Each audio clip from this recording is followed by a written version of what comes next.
امروز 1 مرداد 1403 است. ساعت 4:57 صبح توی شهرستان آران بیدگل هستیم، استان اصفهان. قراره بریم توی کویر، جایی که هندونه رو بدون آب میکارن. با ما همراه باشید.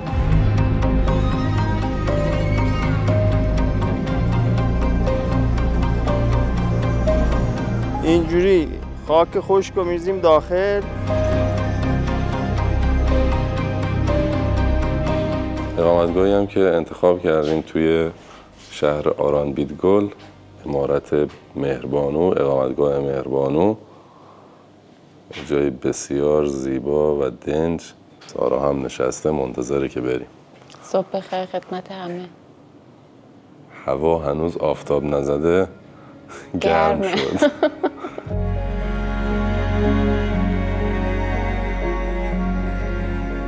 2 روز قبل با آقای محسن رمضانی از اهالی آران بیدگل برای بازدید از چاله سنبک هماهنگ کرده بودم. الان داریم میریم سمت زمین پدرشون تا از نزدیک با روش سنتی کاشت هندونه در کویر آشنا بشیم.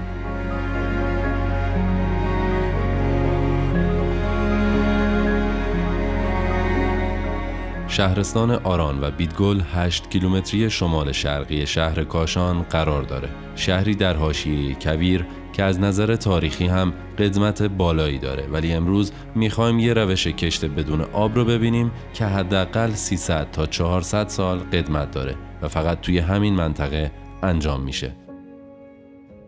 سلام خدمت هموطنان عزیز. اینجایی که ما هستیم یکی از چاله های منطقه چاله سنبکه.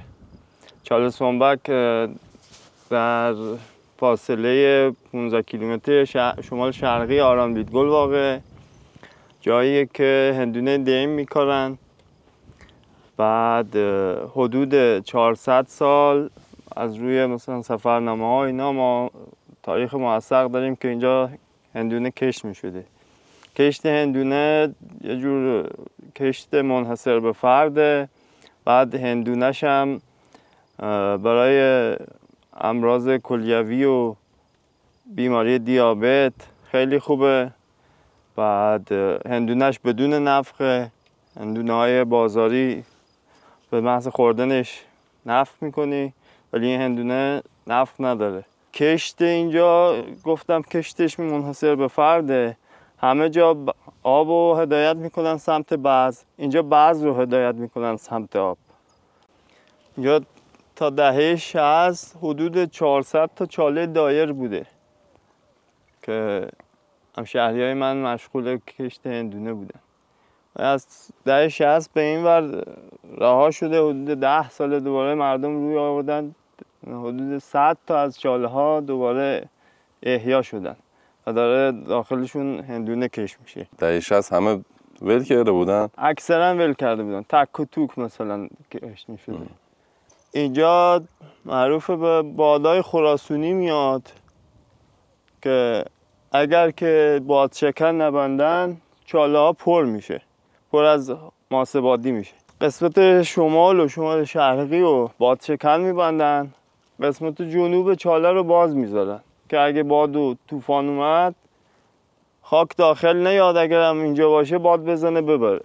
فصل برداشت هندونه از اوایل تیر ماه تا مثلا یه ماه آخر همون تیر، ولی بنده خدا کشاورزی که اینجا زحمت میکشه کل سالو باید بیاد زحمت بکشه.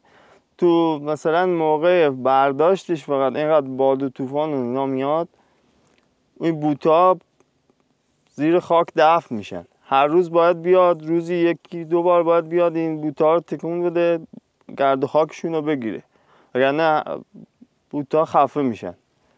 بعد مثلا این اگر که خاک بمونه روی این بوتا، آفتاب ظهر که میتابه پلاسیده میشن همشون، بعد گرد میزنن و خشک میشن.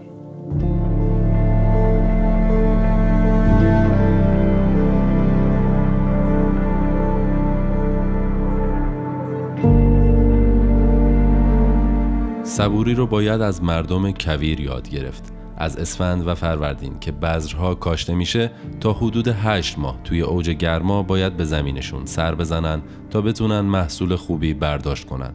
در کنار کاریز یا قنات که از شاهکارهای مهندسی ایرانیان باستان در کویر هست، این روش کاشت هندونه هم باید در سطح جهانی ثبت بشه. روش کاشت هندونه دیم در سال 1396 خورشیدی در فهرست ملی میراث فرهنگی ناملموس کشور به ثبت رسیده. چاله ها رو به این شکل فاصله 2 در 2 میکنن.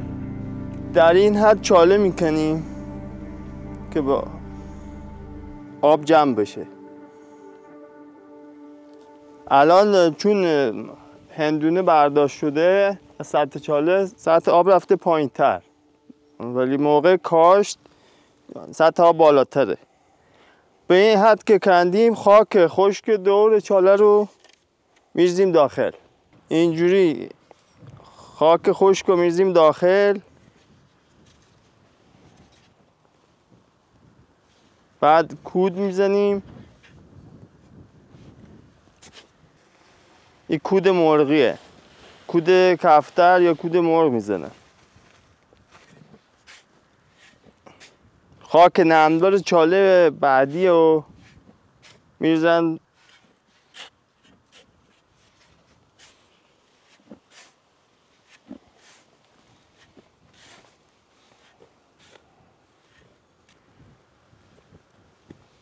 اینجوری تحتش میکنن که خوش نشه زود.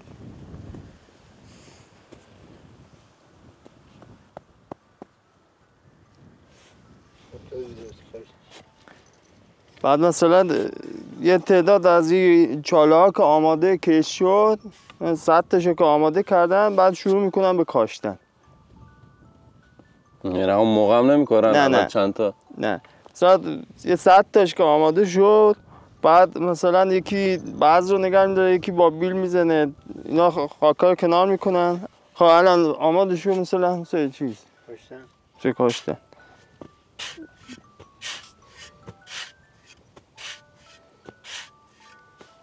گله چاله دی تخمه ها میکنن تو اینا.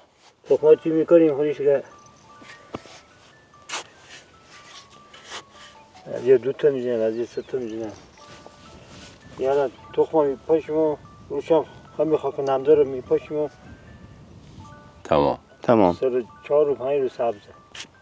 بوته ها بعد از چین اول دوباره اگر خدا یاری کنه، بوته ها دوباره سبز میشن، گل میدن و برای چین دوم و سوم آماده میشن. یه هندونه سر بوته هنوز کوچیکه.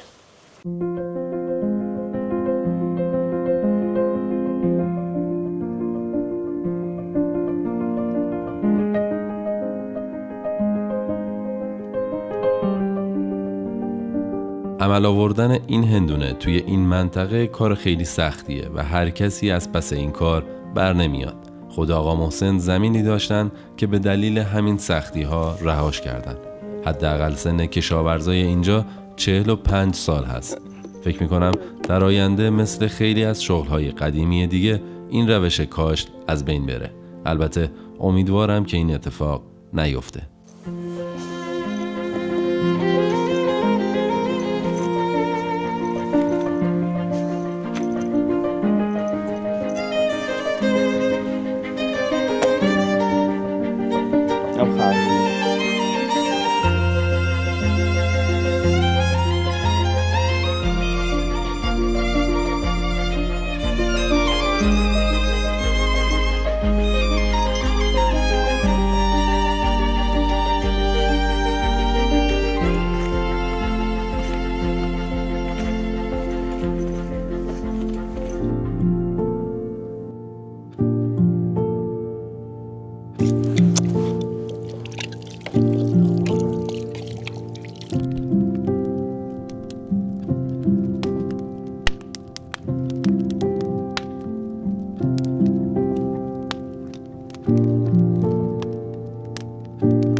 هندونه چال سنبک اینجا رنگش قرمز نیست، شاید شیرینی هم نداشت، اما خاصیت دارویی داره برای سنگکلی و واسه دیابت و واسه معده و واسه همه مرض خوب، واسه اعصاب. و قدیما گروهی دست جمعی میرفتن برای کشت و زرع سر زمین مزرعه و اینا.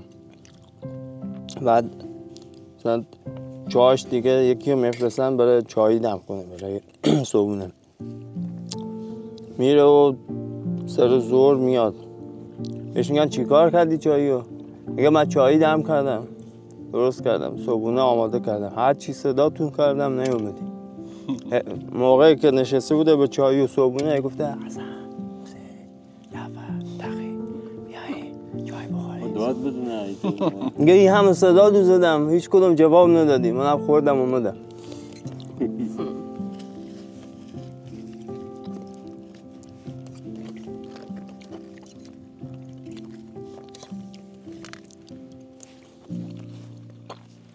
کم کم باید جمع کنیم بریم که دیگه هوا گرم میشه. اینجا هم صبح زود میان قبل از اینکه آفتاب طلوع کنه. حالا آقای رمضانی خودشون ساعت 3:30 اومدن، ما کمی دیرتر اومدیم و دیگه الان ساعت 7. باید فرار کنی از کویر بری دیگه. خب امیدوارم که لذت برده باشید. منتظر ویدیو بعدی باشید که میریم سمت شمال غرب کشور، استان اردبیل. خوشحال میشم که با لایک، کامنت گذاشتن و سابسکرایب کردن کانال از ما در ادامه این مسیر حمایت کنید. دم همگیتون گرم.